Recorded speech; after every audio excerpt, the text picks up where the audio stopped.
Hey, this is Kenneth, and you are listening to Who Asked Us? Deep thoughts, lighthearted conversations.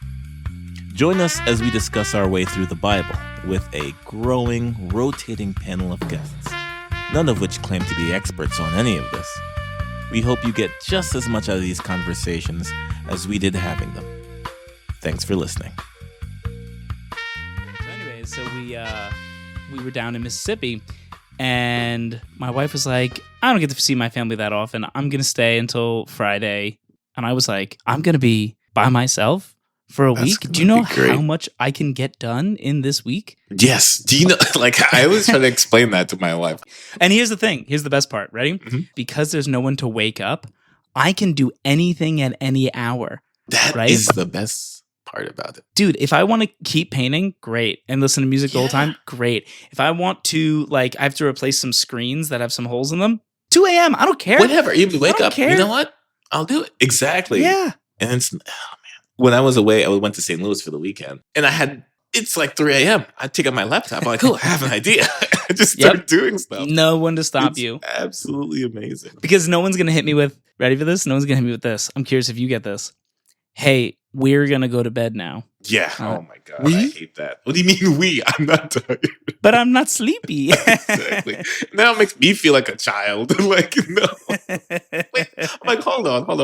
What do you mean? I don't need to go to bed. I say that, and as soon as I go to bed, I knock out immediately. Oh, yeah. Well, that's the thing, though. Because I'm sleeping. I'm like, yeah, well, yes, I am sleepy. But, maybe I don't want to go to bed right now. And as a 32-year-old man, I think I can make that decision for myself.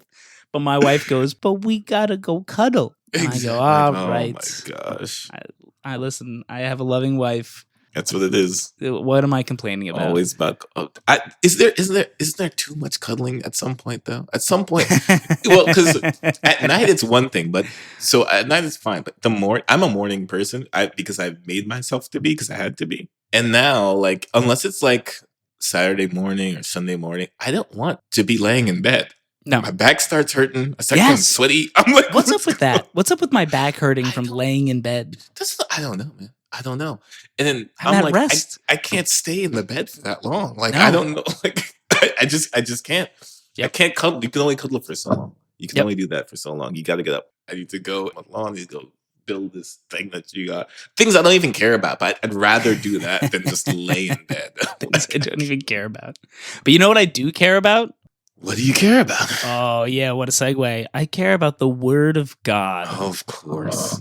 Let's dive on in. Well, I know this is a quick one for you, and I don't think this is a quick section, so we're going to have to start cooking, aren't we? Yeah. Let's do this, because we're low on time. It's already 1:40. This is not the time I wanted to start, but let's do it. What chapter are we on? We are, we're not really at the beginning of a chapter. We're starting at Genesis 29, verse 31. Which is the 31. End of chapter 29. Yep. Oh, okay. And we're going to read all the way through Genesis 30, verse 43, which I think is the end of the chapter, if I'm not it's the end of the mistaken. chapter. Yep. So the end of chapter 30. Yeah. So I'll take it away. I'm going to start. Let's do it. All right. So again, this is Genesis 29, verse 31. When the Lord saw that Leah was hated, he opened her womb, but Rachel was barren.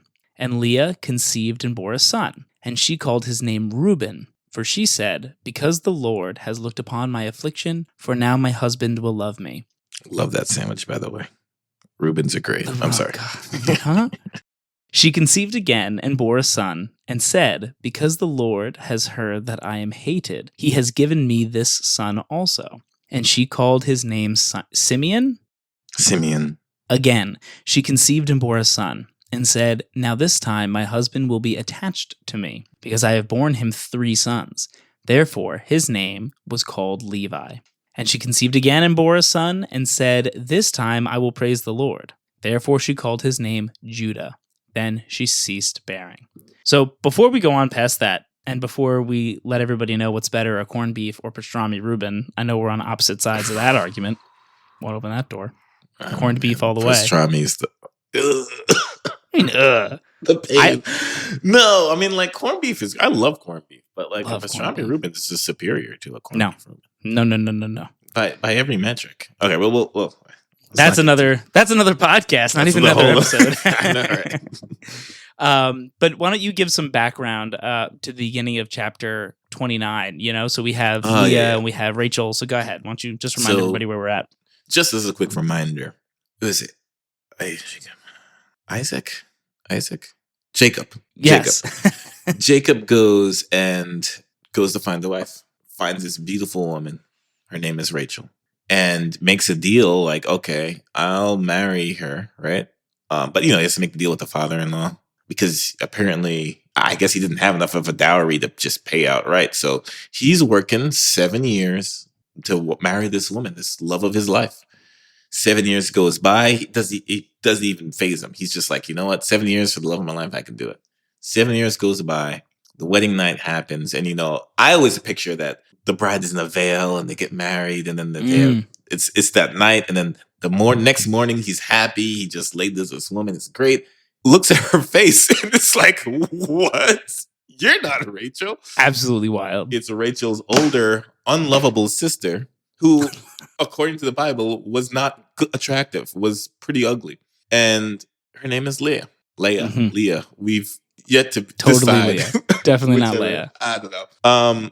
So then, instead of Jacob being like, oh, well, at least I have Leah. No, he says, what the hell have you done to me? Complains to the father-in-law, gets in this thing, works another 7 years for the other sister. So Jacob loved Rachel, but didn't love Leah. And the way it's phased in the chapter 30, verse 31, is not just that Jacob loved Rachel more, which was in the previous verse, but in this verse, it's when the Lord saw that Leah was hated, as in despised. I don't think hated as in like, I hate you, but just more like, I don't want to be married to you. I don't even want anything to do with you. I really wanted Rachel. Well, and that makes me just, look at this and go, so obviously she's the one who, it says he opened her womb. The Lord made sure that she was the one who's going to have children, but Rachel wasn't, right? Almost as like a punishment and a reward for Leah, but a punishment for Rachel and I guess also for Jacob, that he's only having these children through Leah. But I guess it's interesting because I'm thinking to myself, why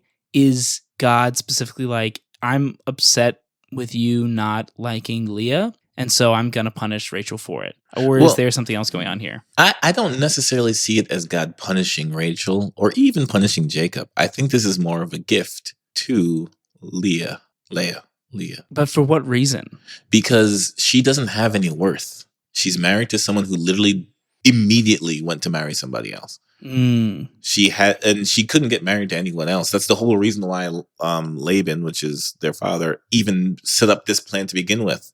Because in the custom, you couldn't even marry the younger until the older. You have to get married in order. So she's here. She's unloved, like literally hated. And I wonder if that even goes beyond just Leah and her relationship with Jacob, but maybe just Leah and her relationship with her community, the world. Maybe. Well, I mean, definitely not with her father, though. Her father obviously loved her enough to give her away. Find a way to give her away, yeah. Yeah, he really worked hard to make this happen. I guess, when you say it like that this isn't anything against Rachel or Jacob, but it's more in favor of Leah, it kind of makes me think of like, blessed are the meek, blessed are the poor, blessed are the people who aren't doing so well. So this person who, like I just said, isn't doing very well, the Lord is going, I see you, I still care about you, and I'm not going to abandon you. God's not going to abandon those people who go through hardships. Now, I don't know if this person is faithful to God. I don't know if this person has a relationship with God or anything like that. That is yet to be seen. But I guess the first read kind of just makes you go, almost like he's rewarding Laban's deceit, or punishing Jacob's past deceit, or just punishing Jacob and Rachel, or just Jacob, or whatever, for hating Leah, which I think is interesting. Yeah. And then, that's why I'm saying I think it's more that God's kind of just rewarding Leah. She's not punishing, and he's not punishing either of them. And it's a little bit sad because you can see it in the responses, right? In verse 32, she has Reuben, and she says, well, the Lord has looked on my affliction, so now my husband will love me. That's the first thing. Or when she has a second child, the Lord heard that I'm hated on the second child, right? And then the third child, he says, now this time my husband will be attached to me. It just seems like And then the fourth time, she says nothing about her husband or her hatred or anything. Fourth time, she says, this fourth time, I'm going to just praise the Lord. And then she has Judah. And Judah is the line in which Jesus can come out from. Interesting. I think that's a very, very interesting just flow of information. Just like how she goes through, she's hated. She has a child and like, oh, now my husband loved me. Has another child. See, God knows that I'm hated. He sees the pain I'm going through. The third child, maybe this time my husband will be attached to me and like me more. I don't think that ever happened throughout the entire time. But when the fourth time came and she had the fourth child, and with her response in that fourth time, it's just, I'm just going to thank God. And she ceases bearing. And that fourth child is the line that Christ is going to come through. Yeah, I didn't know that about Judah's line now. This was this the fourth son? Yeah, the fourth son. Being Judah. I did not know that. And now that makes me go, I find that interesting because the reason behind it, if you look in the past, it was either the firstborn son, or I should say the legitimate firstborn son, right? Because it wasn't Ishmael, it was Isaac. Then with Jacob, he wasn't the firstborn, but he stole that firstborn status, we could say, right? So in function, the firstborn. Here, it's not even close to the firstborn. It's just because God is showing that that's not where the meaning lies, right? Yeah. Like the son that was brought forth just in a way to praise me, like that's the direction we need to go. Yeah. Which is cool. Do you want to keep reading? Yeah, I'll continue. So now, when Rachel saw that she bore Jacob no children, she envied her sister. I gotta talk about it. She said to Jacob, "Give me children or I will die." Jacob's anger was kindled against Rachel, and he said, "And am I in the place of God, who has withheld from you the fruit of the womb?" Then she said, "Here is my servant Bilhah. Go into her so that she may give birth on my behalf, that even I may have children through her." So she gave him her servant Bilhah as a wife, and Jacob went into her. And Bilhah conceived and bore Jacob a son. Then Rachel said, "God has judged me, and has also heard my voice and given me a son." Therefore she called his name Dan. Rachel's servant Bilhah conceived again, and bore Jacob a second son. Then Rachel said, "With mighty wrestlings I have wrestled with my sister, and I have prevailed." So she called his name Naphtali. You can stop there for a second. Sure. What are your thoughts here? I mean, immediately I'm like, okay, that didn't work last time. Like, this isn't going to work this time. Whatever work means. I don't know if it's going to end it the same way, but, the last time that somebody tried to circumvent God's timeline or God's will, especially in childbearing, it actually, I wouldn't even say it worked out poorly. It just complicated things. Yeah. Right? Yeah. It actually all ended up working out to God's will with no issues at all. But in terms of the perspective of the people that it affected on the ground, it just got super complicated. Yeah. And it's also, now that you brought to my attention the idea of like Leah was having these kids and continuously thinking about her relationship with God and her husband, and then eventually just with God. Rachel's almost doing this as revenge, right? Yeah. Yeah. Like, God has judged me and has also heard my voice and given me a son. But, like, not really. You didn't get a son. So she's just wrong. And then with mighty wrestlings, I have wrestled with my sister and have prevailed. Like, this is literally revenge on my sister. I look, I'm winning now. Yeah, look at the children that I got through me or through my servants, really. Like, which is a different cultural thing, which I guess... I mean, that culture doesn't really translate to us today. But it's also the main intent is that part, right? I would also say, too, I mean, so the beginning of verse 30, chapter 30, verse 1, it says, Rachel saw that she bore, that Leah bore Jacob. Well, Rachel saw that she bore Jacob no children, and she envied her sister, Leah. And that thing, it's like, she's envying Leah, right? And there's something I learned recently about envy. It's when, or jealousy or covetousness. It's like when you look at what God has done for somebody else, for them, and you want that because in your mind, it feels like, oh, you were wronged by not getting that thing. But God only gave Leah those children because she was hated.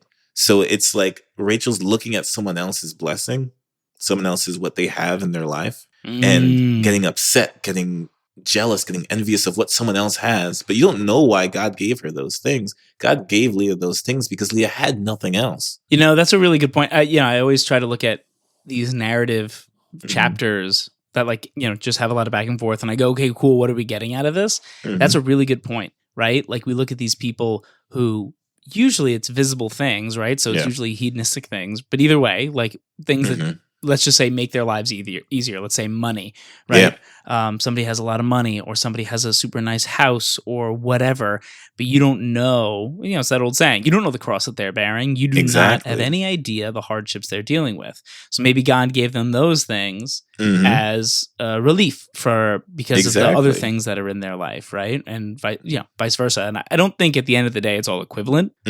That's not the argument I'm trying to make, but it's just a really good point. Like, in this specific scenario, yeah, you're jealous of what Leah has, but are you willing to take on what Leah's dealing with? Exactly, right? So, in her jealousy of God's blessing to someone else, she tries her own strange way of gaining that. And so through Bilhah, which is her servant, so I guess back in these days, if you're a matriarch, you have servants and you can tell them what to do. Like, have a child with your husband. Have a child with your husband.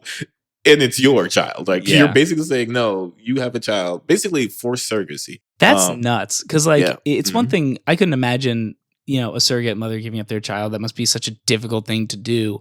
But to force somebody to kind of, and you're going to still see that child, but it's your mistress's child. Mistress as in the lady master, not as the side piece.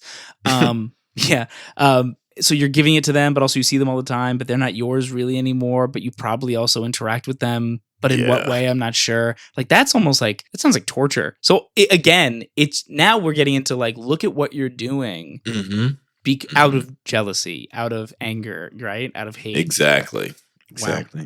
So now we're up to half of the tribes of Israel: Reuben, Simeon, Levi, Judah. Those are the 4 basically legitimate children, honestly. So there's going to be more. 2 more, Dan and Naphtali through Bilhah. And you going to continue? Oh, so you're saying I will continue at 9, but you're telling me that these 2 women are going to, quote unquote, produce the 12 tribes. It's not coming from one mother, but yes, one father. Interesting. Okay, cool. So from verse 9, when Leah saw that she had ceased bearing children, she took her servant Zilpah and gave her to Jacob as a wife. Then Leah's servant Zilpah bore Jacob a son. And Leah said, "Good fortune has come." So she called his name Gad. Leah's servant Zilpah bore Jacob a second son. And Leah said, "Happy am I, for women have called me happy." So she called his name Asher. In the days of wheat harvest, Reuben went and found mandrakes in the field and brought them to his mother Leah. Then Rachel said to Leah, "Please give me some of your son's mandrakes." But she said to her, "Is it a small matter that you have taken away my husband? Would you take away my son's mandrakes also?" Rachel said, "Then he may lie with you tonight in exchange for your son's mandrakes." When Jacob came home from the field in the evening, Leah went out to meet him and said, "You must come in to me, for I have hired you with my son's mandrakes." So he lay with her that night, and God listened to Leah, and she conceived and bore Jacob a 5th son. Leah said, "God has given me my wages because I gave my servant to my husband." So she called his name Iskar. I almost want to... No, we're only up to 6, so let's pause for a second. I mean, only up to 6. 6 children. We're about to get to the 6th one. We're at 9 children, man. Wait, it said, and Leah conceived again and bore Jacob a 6th son. Oh, 6th son from Leah. Yeah. Okay. Yeah. Well, before we get to 19 anyways, what's a mandrake? That's what I was trying to figure out too, actually. Because when you say mandrake, I'm just thinking Harry Potter and the screaming things. Yeah, that's what I was thinking. Let's see. Mandrakes. Everyone's going to listen to me type. It looks like the things from Harry Potter. It's just like the plant type of thing. But why are they important? I don't know. Or why are they desirable? In the Bible, mandrakes are mentioned as symbols of fertility, romance, and folk medicine. Ooh. So they appear in 2 passages, which is this one, right? Where they barter for the plant, and the Song of Solomon, where their fragrance is linked to romance. I guess they're just like a medicinal fruit more than a food fruit. So it looks like they're just a good thing to have, and they're used in this moment. And now apparently in culture, they're used for romance and fertility and etc. Probably perfumes and oils or something like that. Yeah, it says it's what's it called? Oh yeah, legendary tales of mandrake screaming when pulled from the earth. I guess that's from the what's it called? From Harry Potter, literally. Yeah, it's an herbal remedy. It could be topical as well. But it's historically used in love charms and rituals, and looks like this is one of the first places to do it. Now, here's my question though, Mhm. right? Like towards the end of this, so we go have more wives, but now it's looking like even Leah is doing it out of anger. She's like, "Oh, I see sparing children. Now you have my Mhm. servant and have some with her." And it's wild that Jacob's like, "All right, yeah, like, keep sleeping with women." Like Jacob that's is like, just well, to be honest though, again, I don't know if Jacob necessarily likes sleeping with Leah. I think he even the way that Rachel said it, right? mhm. Rachel's basically, but what Leah says, "It is a small matter," verse 15, "that you have taken away my husband. Now you also want to take my son's mandrakes away." But Rachel said, "Okay, then he may lie with you tonight." As in, like, They there's seem like they're in clearly charge. an ownership of Jacob is on Rachel's side. Do you know what I'm saying? No, yeah, I agree with you. I just think it's interesting that like Jacob is they go, "Cool, sleep with my servant." Okay, you now sleep with my servant. Like Yeah, back and he's just forth, and like, he's all like, right. "Okay." Yeah, Like, does he he's have no like, con- he's Well, just that's doing why. what he Does he have does. no control in this situation? Are children so valuable that he's like, yeah, I'll keep trying to have kids? Like, that's Children not a are problem for me. valuable, and I don't think he doesn't have a necessity. He doesn't really have a reason to say no. They're Oh, both his wife. I disagree. I think the reason I say no is like, hey, no, I'm not doing this to keep fueling your feud. Oh well, that too. But then if Like, he you're doesn't obviously do it, that keeping score. well, let's say you're Jacob right now. Yeah, after Leah has like 4 kids, Okay. Rachel has none. Rachel is literally saying, well, honestly, what did Jacob do? He got angry, like it said earlier, in 30 verse 2. That was Yeah. verse 1 and 2.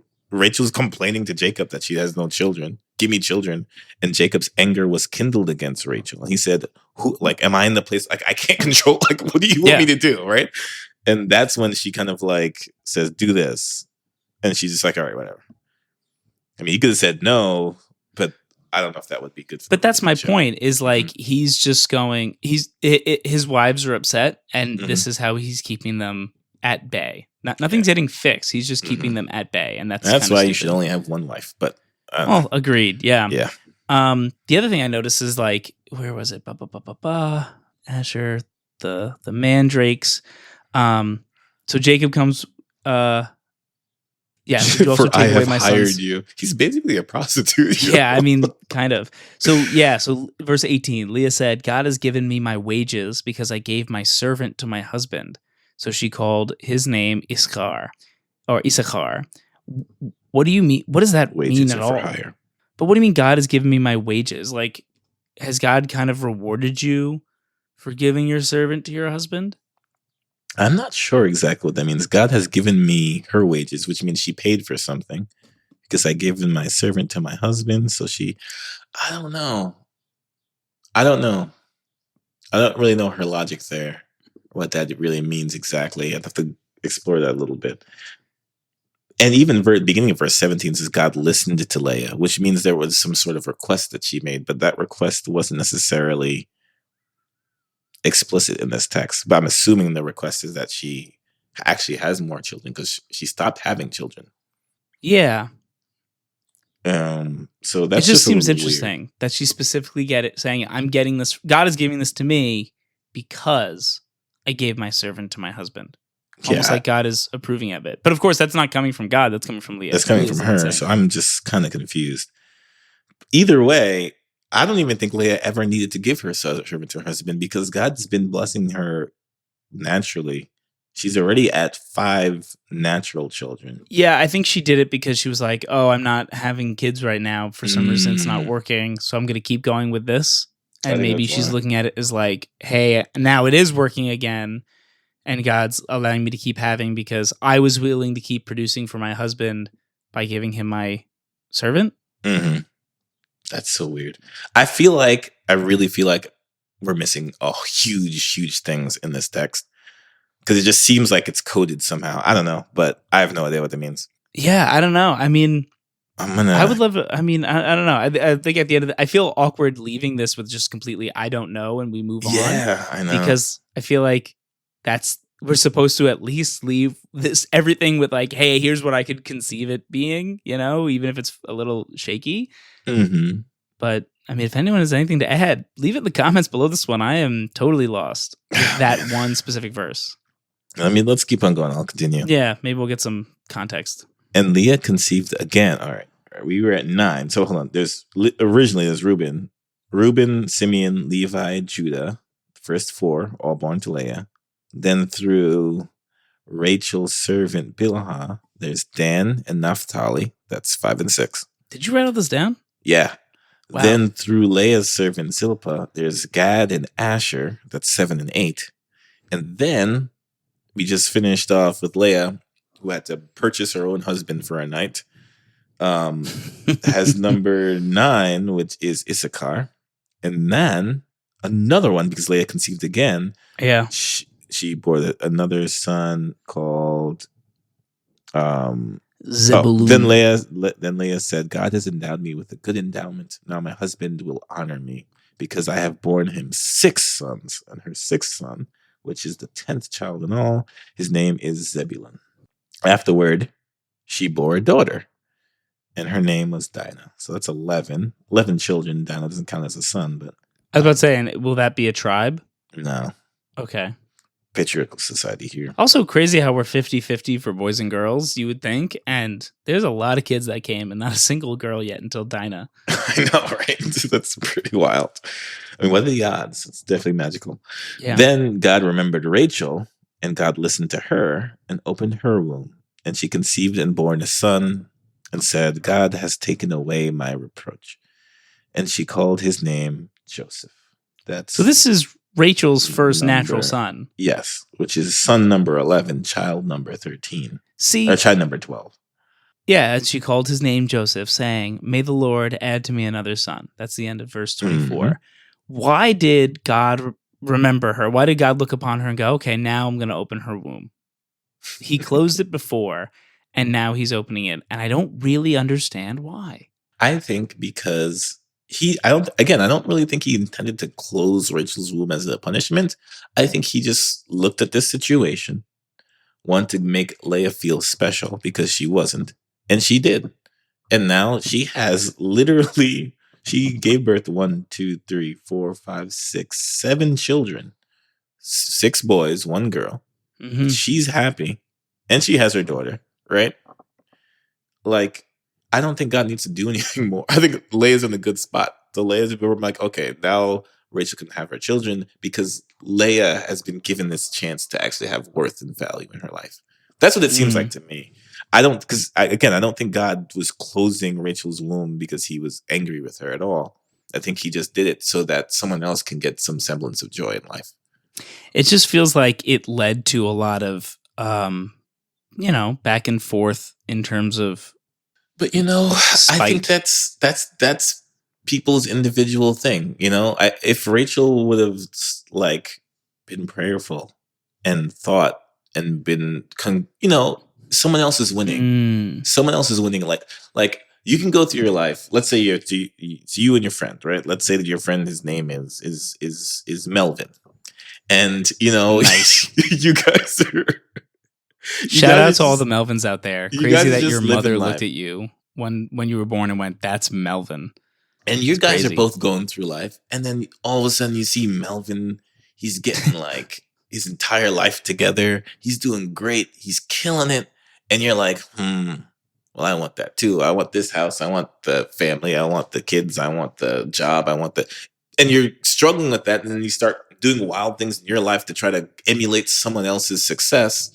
Meanwhile, God's like, I'm just taking care of Melvin because Melvin went through something crazy that you don't even know about in his own life. I'm going to take care of you in your own time. But for people who are so self-focused and they see other people's success as an affront to their own, I mean, you can't, how can you live? Rachel could have just been chilling, being loved, and having her own child. The argument, the contention didn't need to happen. And it's kind of what I'm saying. Yeah, that's a really good point, actually. If Rachel turned around and, like you said, was prayerful and said, and I think this is okay.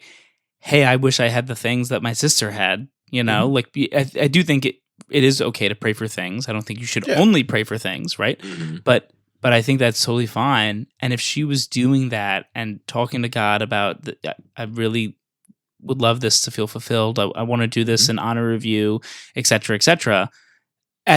There would have been, we could assume, right, that there would probably be some understanding there. Maybe, I don't know if God would have specifically spoken to her like he had other people in this family, but maybe she would have just trusted in God that he would deliver on the prayers that she sends to him, and all of the in between wouldn't have happened. Yeah. And maybe God would say, I hear you, Rachel, but not right now because of whatever. Or maybe he doesn't say why. Because sometimes you think about why God doesn't give you the things that you think are right, but sometimes it has nothing to do with you. It has to be because of somebody else, And I think that's just an important point, I think. All that fighting, those Dan, Naphtali, Gad, and Asher, they didn't need to exist. Like all that fighting didn't need to happen. Well, but here's the thing though, right? So it does seem like if those are going to be the 12 tribes of Israel, then I'm assuming that having 12 tribes is necessary. So I guess I look at it as like, because some of them, I don't know, right? I don't think there is necessary. I mean, no, God you think there could have been a different amount of tribes and God's plan would have been fine? Okay. Yeah, I don't know so. the use of all the tribes. I don't know. Like I know, for example, like the Levites are a thing, right? So, but I don't know how much it's like, okay, I have all these tribes and that's what Israel needs to be composed of. Okay. Because I was going to say, like, it seemed necessary to have these extra kids then. I don't think it was necessary, but I think we've seen from God is he's just chilling, watching what people do and making sure it still goes to where he wants it to. Sure. So like, let's say they had, what is she? Leah had 6 sons, right? So let's say there were 6 sons and then Rachel had another son, and I'm assuming there's more kids to come. But let's say all this in between didn't happen. God could have still created the nation of Israel. It could have been the 7 tribes. We could be talking about the 7 tribes of Israel today. You know what I'm saying? Yeah. It's another opportunity where it's like, God's going to get done what he needs to get done. It's just, he's going to use people as they've done. I think, and that's a cool thing to note, because again, that's the difference between, is there still free will? Are people acting as they need to? Say. Yeah. It's like, yes, you are, but you're acting, whatever you do is not disruptive to God's plan. So you do have free will, but also there is an overarching plan. Both can be true at the same time. Exactly.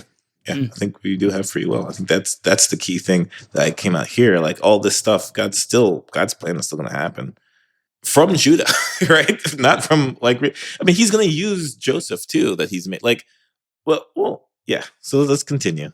Yeah. So where are we right now? Sorry, I got a little lost as we've been jumping up and down. Verse 25. 25. To the end of the chapter. Scroll. Oh, it's right there. The paragraph break. As soon as Rachel had borne Joseph, Jacob said to Laban, "Send me away, that I may go to my own home and country. Give me my wives and my children, for whom I have served you, that I may go, for you now the service that I have given you." But Laban said to him, "If I have found favor in your sight, I have learned by divination that the Lord has blessed me because of you. Name your wages, and I will give it to you." Jacob said to him, "You yourself know how I have served you, and how your livestock have fared me. For you had little before I came, and it has increased abundantly, and the Lord has blessed you wherever I turned. But now when shall I provide for my own household also?" He said, "What shall I give you?" Jacob said, "You shall not give me anything. If you will do this for me, I will again pasture your flock and keep it. Let me pass through all your flock today, removing from it every speckled and spotted sheep and every black lamb, and the spotted and speckled among the goats, and they shall be my wages. So my honesty will answer for me later, when you come to look into my wages with you. Everyone that is not speckled and spotted among the goats and the black among the lambs, if found with me, shall be counted stolen." Laban said, "Good, let it be as you have said." But that day Laban removed the male goats that were striped and spotted, and all the female goats that were speckled and spotted, every one that had white on it, and every lamb that was black, and put them in the charge of his sons. And he set a distance of 3 days' journey between himself and Jacob. And Jacob pastured the rest of Laban's flock. Okay. There's a lot of details there, but just in the interest of time, basically, Jacob's like, I want to leave. I don't really want to be here. I want to take care of my own family. It's been at least 14 years. Yeah, like, and you're prospering. That's only because of me. You know it. I know it. God knows it. But I want to go. I want to leave. He's like, oh, what am I going to give you? It's like, I don't really want anything. You know what? Give me all the imperfect lamb, right? Anyone that has a little speck of white on it, or everyone's a little speck of black on it, whatever. Yeah. All the not pure, perfect things. I'll take the impure things. You can take all the perfect things. Okay, Laban says. But then Laban then steals all the imperfect ones, sends them 3 days away with his own sons. Like, what is happening? Why is Laban like this? And what I don't really know what's going on. Well, I think I could infer, right? Mhm. Like, Laban doesn't want him to go. Yeah. Jacob said it himself. You're only blessed because I'm here. Yeah. And true. Laban, if Laban truly understands that, then, you know, Why would you want obviously, to go? Yeah. and he's been deceptive before, so he's going to be deceptive again. He's like, oh, you'll leave with all this? Well, there's nothing to leave with, so why leave? Exactly. Is what I'm assuming, right? Mm-hmm. Mm-hmm. I mean, don't get me wrong. What a wordy way to get there. Yeah. I mean, that is kind of wild. Yeah, but I think it's clearly that, you know, Laban is turning around and going, I do not want you to leave, so you set your terms, and I'm going to ensure that they cannot be met. All right, let me continue. Let me finish it off. Yeah. Then Jacob took fresh sticks of poplar and almond and plane trees. I've never heard of plane trees before. Mm-hmm. And peeled white streaks in them, exposing the white of the sticks. He set the sticks that he had peeled in front of the flocks in the trough, that is, the watering places where the flocks came to drink. And since they bred where they came to drink, the flocks bred in front of the sticks, so the flocks brought forth striped, speckled, and spotted. And Jacob separated the lambs and set the faces of the flocks toward the striped and all the black in front of Laban. He put his own droves apart and did not put them with Laban's flock. Whenever the stronger of the flock were breeding, Jacob would lay the sticks in the troughs before the eyes of the flock, that they might breed among the sticks. But for the feebler of the flock, he would not lay them there. So the feebler would be Laban's, and the stronger Jacob's. Thus the man increased greatly and had large flocks, female servants and male servants, and camels and donkeys. I don't understand why the sticks do that. I don't understand why the sticks do that. I have no idea. I get everything else. He's like, oh, you took them away? Well, then I'm going to do... Like, if you knew exactly what you needed to do to create, you know, spotted animals that you're allowed to take, I would do that. And it also says he did that with the stronger of the flock. So he was like, kind of so it's like, breeding okay, you want to do this? strong speckled animals. Great. Totally. What the heck do these peeled sticks? I don't understand that at all. And I get what he means by a peeled stick, too. Do you know what that means? Isn't that you just take a stick and you peel the bark off of it? And like, so, but here's the thing is you usually do that to make it root, right? Like there's a trend of like taking hydrangeas, which we have at our house. And like you take a low hanging branch and you take a vegetable peeler and you peel off all the bark, like the green to expose like the fleshy part underneath and you bury it and that will help it root. Like it literally has a bark on it. So like, I get what he's doing with the sticks and everything, but why does that have anything to do with though, because they're breeding in front of those sticks, it's causing speckles? I wonder if it's because it's in their water, right? So I'm curious. Maybe. Well, it says it's in the watering trough, and because they're going there and they're drinking the water, they're whatever. I wonder if like you can control what the animals look like because of what they're eating. Some sort of genetic modification, GMO at that point. I guess so, because it even says like, where is it? Jacob took fresh sticks of what is poplar? It's a poplar tree. What is that? It's another type of tree. Oh, thanks.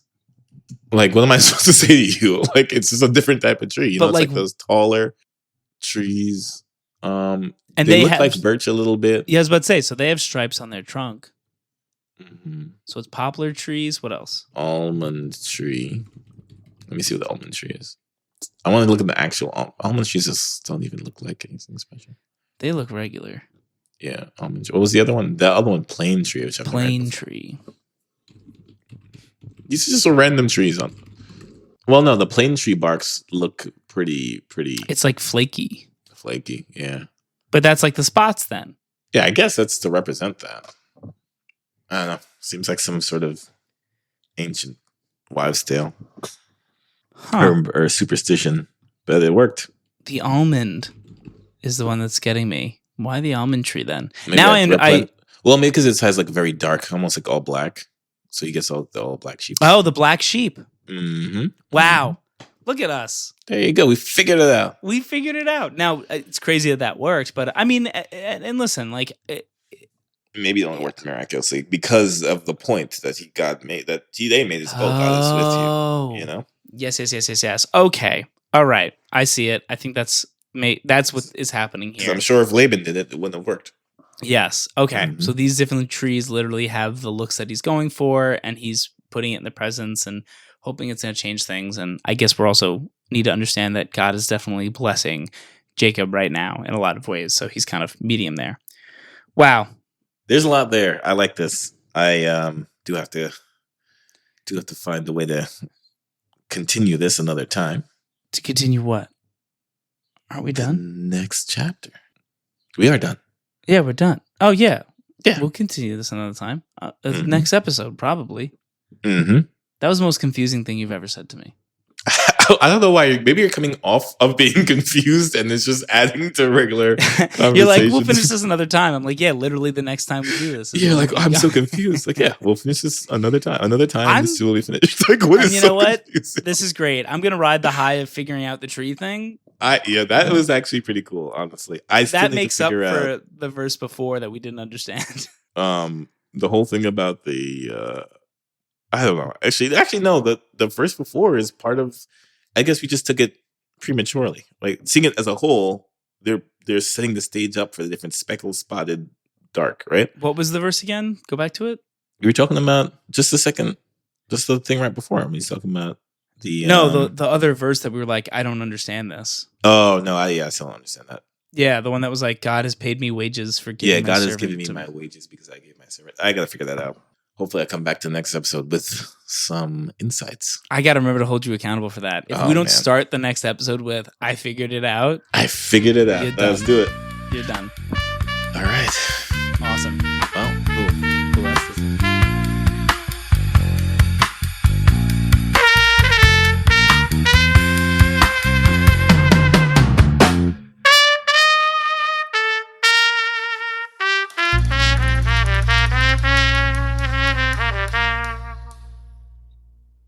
Shout out to all the Melvins out there. Crazy that your mother looked at you when you were born and went, "That's Melvin."